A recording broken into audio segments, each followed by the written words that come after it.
In September 2014, Ukrainian military personnel considered the option of building a defense line along the Dnipro River. It was a plan to prepare for the worst sequence of events, and this probability could take place. The situation was complex and incomprehensible. The cost was very high, and the price for the mistake could be defeat. The majority of people were not fully aware of what was going on. They even did not know what efforts it took to keep the formal and precarious balance. And unfortunately, it is even for the better, but sometimes such information regarding the current situation must be kept secret in order to avoid panic among people.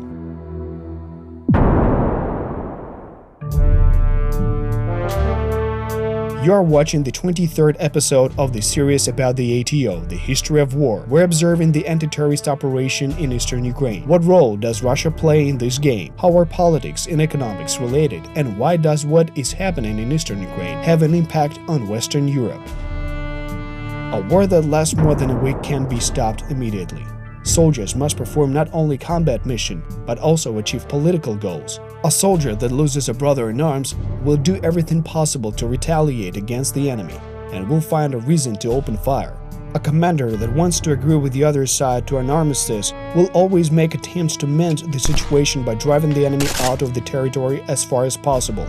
In such difficult situations and in such cases, a war can be escalated within the flick of the switch at any time.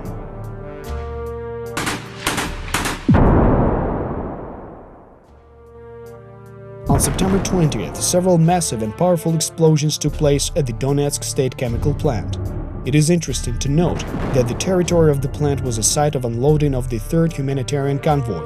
Taking into consideration the fact that only 150 of 200 trucks that entered the Donbass region returned to Russia, there were all the reasons to presume that the munitions transported by the white trucks were detonated. At the same time, the local battles continued in the Donbass. Major battles erupted in the eastern outskirts of Mariupol, the territory around DEBALTSEVE, and the outskirts of the Donetsk airport. Notwithstanding the overall reduction in the confrontation, there were artillery strikes and firefights practically every day.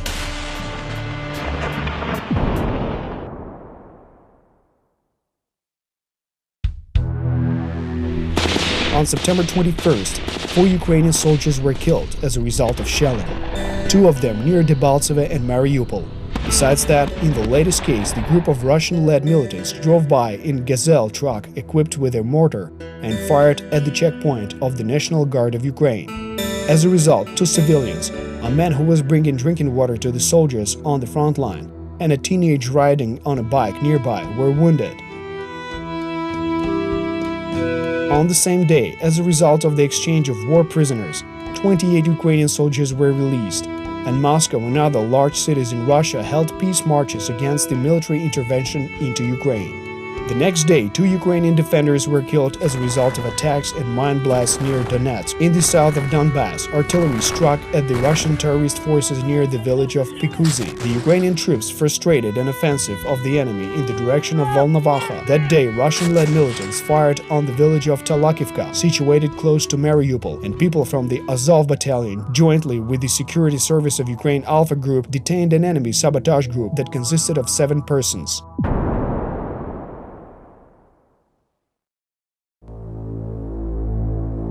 In autumn 2014, the demarcation line, foreseen by the Minsk Accords, existed only on a paper.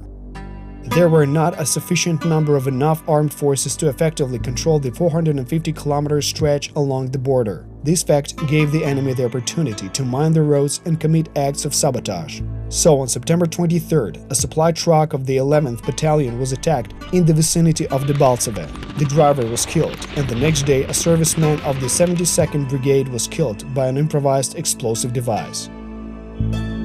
Mortar attacks, indirect fire, ambushes and sabotage. Such a style of warfare does not lead to the achievement of the goals of the war in their classical sense. However, the violation of logistical connections and the undermining of the morale of soldiers can affect the fortitude of the latter in battle. Even having signed the peace treaty, neither the self-proclaimed republics nor the militants nor Russia did not sign a truce and did not think of stopping the war. One should not forget the uncontrolled partisan detachments or more precisely heavily armed gangs and sabotage groups. Having provided the local outcasts with weapons, the Russian Federation created a screen under the guise of which special operation forces and conventional troops operated, and the response to questions regarding the violation of the ceasefire was prepared in advance. They simply made a lame excuse saying, "These are unknown people and it is absolutely impossible to control them."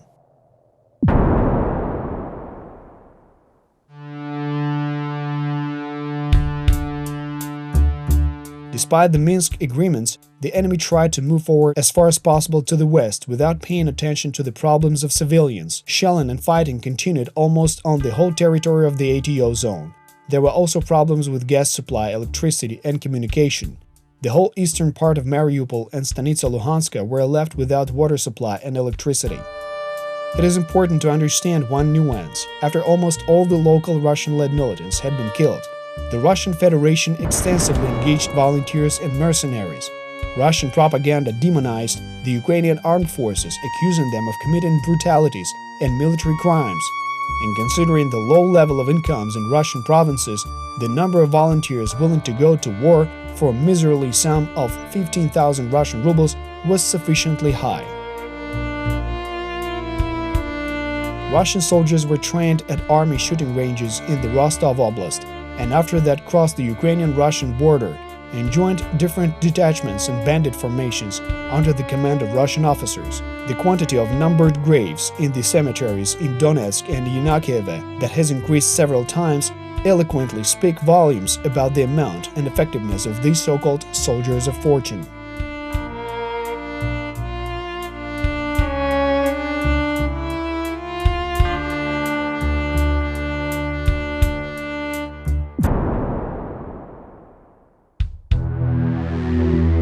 Regarding the soldiers that were killed or missing in action, a database was created from the beginning of the anti-terrorist operation in the east of Ukraine. Thanks to the DNA profiles of the dead soldiers and their relatives, it was possible to identify many burned bodies and remains and bury the fallen Ukrainian soldiers with full and well-deserved military honors.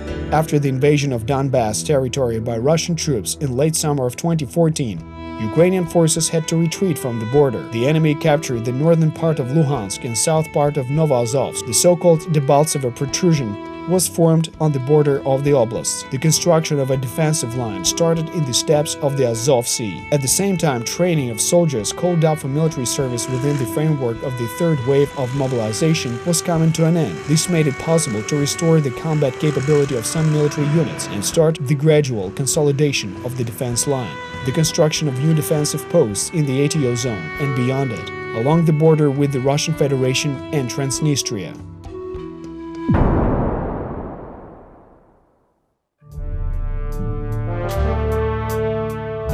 On September 25th, the city of Popasna and checkpoints in the vicinity of Mariupol came under fire of Grad multiple rocket launchers. In Donetsk, Russian-led militants made an unsuccessful attempt to seize the airport, and in Drushkivka, special services of Ukraine detained a group of militants of the so-called NKVD of the Donetsk People's Republic. Some of the militants were indeed engaged in open robbery. Under the guise of the ideas of fictive Novorossiya, they confiscated vehicles and real estate from local citizens and engaged in racketeering and kidnapping. They used the standard scheme. A businessman was arrested allegedly for cooperation with the Ukrainian authorities and released for a certain ransom after a while. There is a very important nuance. Having come under diplomatic and economic pressure, having suffered heavy losses in battles, Russia did not refuse to execute its plan. Part of the Russian troops was withdrawn from the territory of the Donbass, but a great number of instructors and commanders remained there. Taking into consideration the constant supply of military equipment and ammunition, the next step of the Kremlin strategists was quite clear.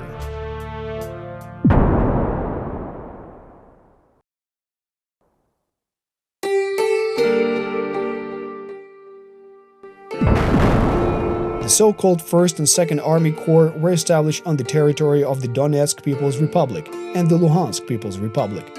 A part of the military personnel consisted of local citizens and militants from other countries. But the scheme is more complex. Units of the armed forces of the Russian Federation secretly participated in the hostilities by integrating into one of these structures in the east of Ukraine. In parallel with these processes, Russia publicly played a role of a peacekeeper. On September 26th, in Soledar, Donetsk Oblast, the Joint Center for Ceasefire Control, Coordination and Stabilization of the Demarcation Line in the east of Ukraine started working. A very peculiar organization was hidden behind this long title. The center consisted of the OSCE Monitoring Group, Ukrainian officers and 76 Russian officers led by General Lentsov. Formally, the duties of the working group included the implementation of a full-fledged ceasefire. However, in reality, it was nothing but some kind of a platform in order to conduct reconnaissance and subversive activities. In this situation, just as earlier, Russian President Vladimir Putin sent troops to battle, and at the same time he tried to reconcile opponents. Russia did not recognize itself as a player in the conflict, though its troops participated in the battles. Russian officers monitored the ceasefire while their colleagues were loading weapons. Hiding under the guise of miners and harvester drivers, the soldiers of the Russian army fulfilled their task without identification marks, flags, chevrons, and even without any official documents.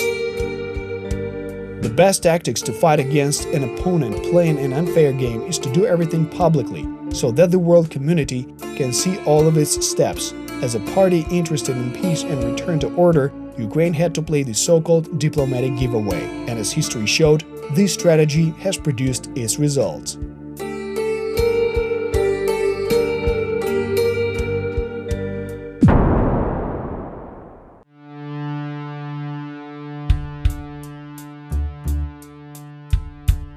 At the same time, Ukrainian soldiers continued defending Mariupol.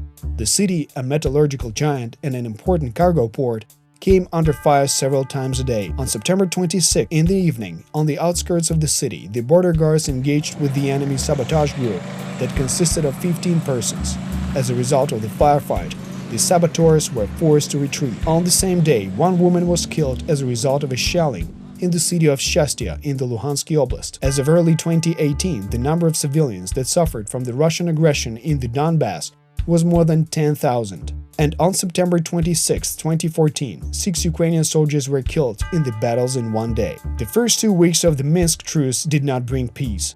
The events of late summer and early autumn constrained the Ukrainian military commanders to reconsider the concept of conducting the anti-terrorist operation, which existed only in official documents, having been turned into a conventional war. Through restoration of its combat readiness, replenishing its ranks with new soldiers and repairing its military hardware, the army began to gain new strength. Based on the results of the Minsk Accords, the parties reached an agreement according to which the Russian-led militants had to transfer several settlements, including the city of Dokuchaevsk, under the control of the Ukrainian authorities in exchange for the Donetsk airport. However, this issue was not settled. The Russian leaders and their puppets tried their best to take over the airport and other settlements in the vicinity. Despite the Minsk Accords, the Kremlin continued waging the hybrid war through propaganda and exploiting so-called pocket politicians and impersonal troops that were allegedly acting independently. The flow of military equipment, armaments, volunteer soldiers trained in the Rostov region, and career officers under the guise of the militia forces continued. On September 28th, units of 79th Separate Air Mobile Brigade took up positions at the Donetsk International Airport. It was the hottest phase of the battle. On the same day, a real tank battle spread out right on the taxiway and landing strip at the Donetsk International Airport. The modern Russian T-72 tank from the volunteer unit Diesel destroyed 3 Ukrainian units of military equipment, killing 11 Ukrainian soldiers. That tank and another one were destroyed by return fire. The author of the lucky shots was Yevhen Mezhevikin, who was later awarded the title of Hero of Ukraine. Afterwards, it turned out that Russian tankmen from Buryatia acted under the guise of the Diesel Battalion. However, nobody was surprised by this news.